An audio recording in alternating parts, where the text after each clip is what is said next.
We romanticize longevity in relationships as if the sheer accumulation of years is a badge of honor.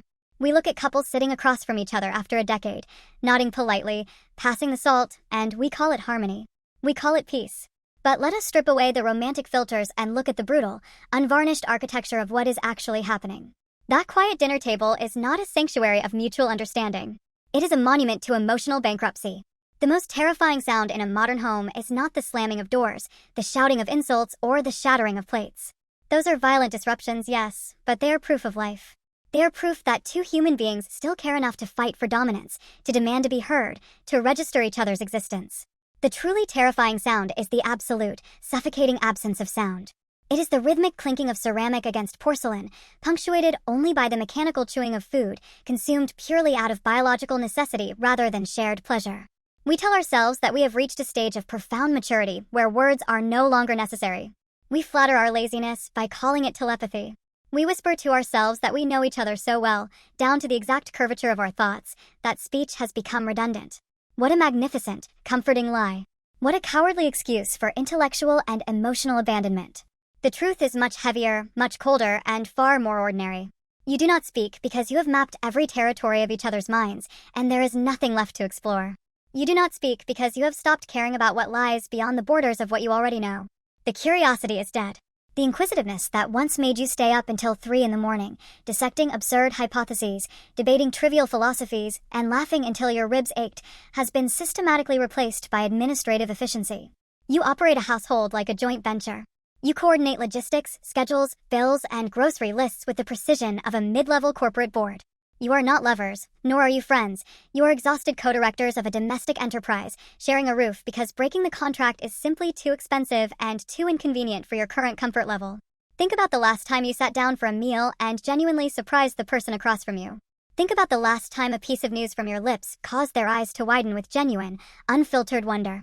You cannot remember, can you? Because you stopped offering them your inner self a long time ago. You realized somewhere along the way that your thoughts no longer elicited a reaction worth the energy of articulation. Your complaints are predictable. Your jokes are recycled. Your dreams have been filed away into dusty cabinets labeled unrealistic or too late to matter.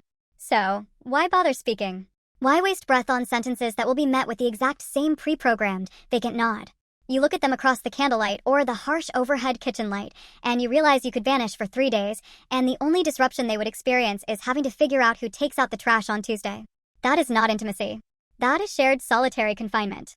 We spend our youth running away from awkward silences, filling every void with chatter, nervous laughter, and desperate attempts to impress. Then, we spend our maturity actively constructing them, wrapping ourselves in a blanket of numbness, calling it maturity. We mistake exhaustion for wisdom.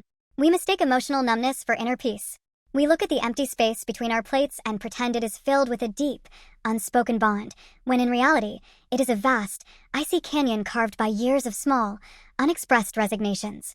Every time you swallowed a minor annoyance to keep the peace, every time you chose scrolling through your phone over asking about their day, every time you settled for a routine because stepping outside of it felt too exhausting, you were laying another brick in this wall of silence. And the most pathetic part of it all? We accept it. We smile for the camera. We post pictures of our quiet, domestic routines with captions about finding someone who loves your silence, and we congratulate ourselves on surviving. We survive, yes. But we have traded the vibrant, messy, painful, beautiful chaos of truly sharing a life with another human soul for the sterile, predictable, ghost town safety of routine. You are no longer living with a person. You are living with a ghost of who they used to be, while they stare back across the table at the ghost of you. The meals are finished, the plates are cleared, and not a single word was wasted. Congratulations. You have successfully perfected the art of being completely alone while sitting directly across from someone else. Silence is rarely the depth of understanding. More often, it is the echo of a conversation that gave up trying. You didn't grow out of words. You simply ran out of reasons to care.